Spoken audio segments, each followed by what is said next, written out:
अस्सलामुअलैकुम नाज़रीन, स्वागत है आपका स्मास किचन में। तो आज हमारे किचन में बनने वाला है भुना मटन मसाला। तो चलिए शुरू करते हैं इसे बनाना। इसे बनाने के लिए हमने यहाँ पर प्रेशर कुकर में 1 बड़ा चम्मच तेल को गरम कर लिया है। इसमें हम डालेंगे साबुत मसाले, यह है लौंग, काली मिर्च, दालचीनी और बड़ी इलायची। ये ऑयल में डाल देंगे और ऑयल हल्का सा गर्म हो गया है और इसमें 2 तेज पत्ते डाल देंगे। मसाले जब हल्के से तड़क जाए तो 3 से 4 मीडियम साइज की प्याज को बारीक काट लिया है, ये डाल देंगे और बस प्याज को हल्का गुलाबी होने तक फ्राई कर लेंगे। तो इसमें अब हम डालेंगे मटन। तो यहाँ पर हमने 1 किलो के करीब मटन लिया और मटन को अच्छी तरह धो लिया है।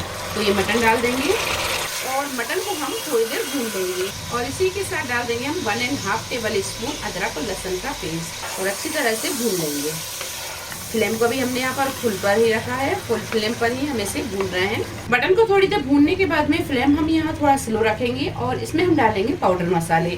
पाउडर मसालों में हमने लिया है 1 टीस्पून गरम मसाला पाउडर, 1/2 टीस्पून हल्दी पाउडर, 2 टेबल स्पून धनिया पाउडर, 1.5 टीस्पून नमक आप अपने टेस्ट के हिसाब से भी ले सकते हैं और 1 टीस्पून जीरा पाउडर, 1 टीस्पून कश्मीरी लाल मिर्च और 1 चम्मच के करीब ली हमने लाल मिर्च पाउडर और इसमें कुटी हुई मिर्च भी हमने मिला ली है।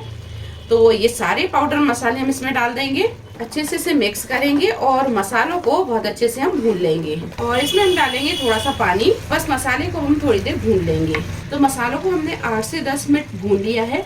अब इसमें हम डालेंगे 1 कप के करीब दही और दही अच्छी तरह हमने फेंट लिया है और ये दही को भी थोड़ी देर भून लेंगे।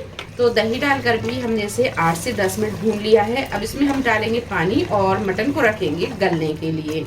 आधा कप के करीब पानी डाल देंगे। अब इसके लीड लगा देंगे और इसमें हम 4 से 5 सीटी ले लेंगे। मीडियम फ्लेम पर रखकर 12 से 15 मिनट हम इसे पकाएंगे। इसके बाद हम गैस को बंद कर देंगे और इसे अपने आप ठंडा होने देंगे। चलिए तो हम मटन को देख लेते हैं। मटन भी अच्छी तरह गल गया है, ये देखिए। अब हम गैस को चालू करेंगे और इसे हम थोड़ी देर भून लेंगे और इसमें हम डालेंगे 1 टीस्पून के करीब कसूरी मेथी और 1 से 2 हरी मिर्च डाल देंगे। इसके हमने बड़े बड़े पीस कर लिए हैं और बस थोड़ी देर अब इसे भून लेंगे।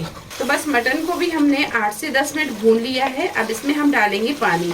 तो ग्रेवी हम इसमें बहुत ज्यादा नहीं रखेंगे क्योंकि हम भुना मटन मसाला बना रहे हैं। 1 कप से थोड़ा सा कम पानी डालेंगे। ग्रेवी आप अपने हिसाब से देख लें। अगर आपको और थोड़ी सी पतली ग्रेवी पसंद है तो फिर आप इसमें 1 कप के करीब पानी डाल सकते हैं। अब यहाँ फ्लेम हम बिल्कुल स्लो रखेंगे और स्लो फ्लेम पर हम इसे 8 से 10 मिनट पका लेंगे और इसे हम ढक देंगे। तो बस थोड़ी देर ढककर पकाने के बाद में भुना मटन मसाला बनकर तैयार है। अब इसमें हम डालेंगे बारीक कटा हुआ हरा धनिया और बस कर लेंगे इसे मिक्स और करेंगे हम डिश आउट।